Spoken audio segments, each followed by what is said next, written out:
안녕하세요. 오늘은 창세기 22장에 대해서 나눠보도록 하겠습니다. 창세기 22장은 그 유명한 아브라함이 이삭을 번제로 드리는 시험을 받은 그런 장이 되겠습니다. 하지만 이 장의 핵심을 한 단어로 정의하자면 하나님의 이름 여호와 이레가 될 것 같습니다. 22장 내 본문에도 이제 나오죠. 여호와 이레라는 이름은 사실은 모든 것을 채워주신 하나님 뭐 이런 뜻이 아니고 미리 내다보시고 준비해 두시는 하나님 뭐 이제 이런 뜻이 되겠습니다. 그래서 실제로 이삭이 구원받는 과정을 보면 이삭이 이제 아브라함이 진짜 정말로 이삭을 번제로 드리려고 할 때 천사가 막죠. 그리고 그 뒤에 이미 숫 양이 예비돼 있었습니다. 그러니까 이삭이 구원받는 방법이 이삭이 직접 번제로 드려지는 게 아니라 대신 무언가가 드려질 제물이 준비되어 있었다. 이것을 통해서 우리 역시도 구원을 받는 것에 있어서 예수 그리스도께서 이미 우리 죄를 위해서 이제 죽으실 것인 게 이미 준비가 되어 있었다. 그러니까 사실 이 당시의 문화상 이렇게 봤을 때 하나님을 믿지 않는 족속들이 거의 다였고 이 족속들의 특징은 이제 우상숭배를 했죠. 우상숭배의 특징 중에 하나는 굉장히 가혹하게 아이를 불 가운데 걷게 만든다라든가 인신제사를 드렸다. 아주 끔찍하게. 그래서 아브라함이 실제로 아내에 대해서 누이라고 이제 말하면서 이제 막 무서워하는 장면들이 나오잖아요. 그게 사람을 이렇게 우상숭배하면서 이렇게 죽이고 하는 뭐지 그런 문화들이 있었으니 얼마나 무서워 보였겠습니까? 거기에 비해서 거룩하게 구별된 아브라함이 믿는 하나님은 그런 하나님이 아니셨다. 그런데 갑자기 전혀 그동안의 흐름과 완전히 깨져버리는 예상을 뒤엎는 시험을 받았다라는 거죠. 인신제사를 드리라라는 시험이었습니다. 하나님의 속성에 너무도 맞아 보이지 않는 그런 시험이었던 거죠.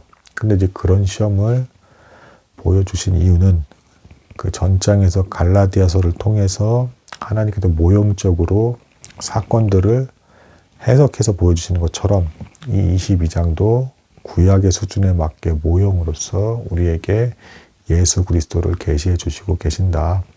그러니까 곧 아까도 미리 말씀을 드렸지만 이삭이 구원받는 방법, 곧 미리 예비된 제물이 있을 것이다. 너희가 믿음으로 말미암아 구원을 얻는 은혜의 자녀들이 될 것인데 거기에 필요한 희생 제사를 하나님 내가 곧 직접 예수 그리스도를 치는 형태로서 십자가에서 피 흘리는 형태로서 제사를 완성을 시킬 것이고 그것을 너희는 믿음으로 구원을 얻게 될 것이다. 라는 것에 대한 모형적인 사건이 되겠습니다.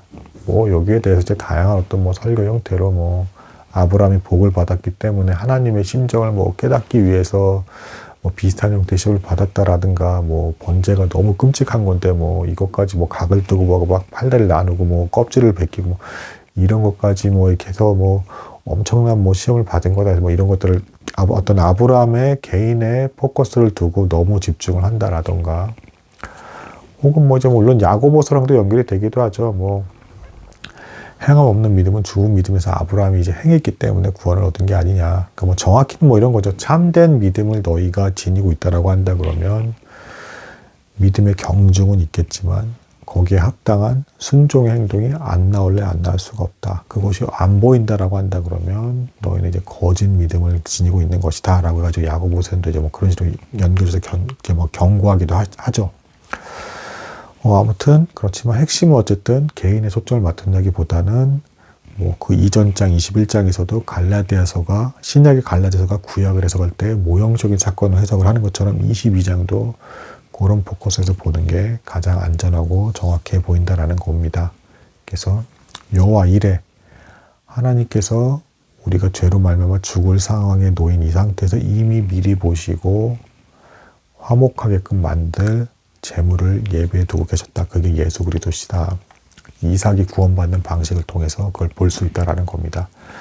공교롭게도 이 사건 시험을 받은 그 장소는 모리아 산이었고요. 이 모리아 산은 나중에 후에 성전이 세워집니다. 여기서 엄청난 희생 제사가 이루어지는 거 성전이 세워지고 그리고 또 참고로 예수 그리스도께서 실제로 십자가에 박히신 장소가 이 근처이기도 합니다. 그게 또 묘하게 연결이 됩니다. 그리고 이 장은 역시 여호와 이레라는 주제에 걸맞게 살짝 끝에 이제 아브라함의 친척에 대한 계보가 나오는데, 이 계보가 나오는 이유도 이미 이삭의 아내가 될 리브가가 이미 예비되어 있다라는 걸 이 계보를 통해서 보여주고 있습니다. 그래서 미리 내다보시고 준비하시는 하나님, 그래서 우리에게 구원을 베푸시고 은혜를 베푸시는 놀라운 하나님이시다 라는 것이 이번 장의 주제가 되겠습니다. 오늘 여기까지 나누도록 하겠습니다. 감사합니다.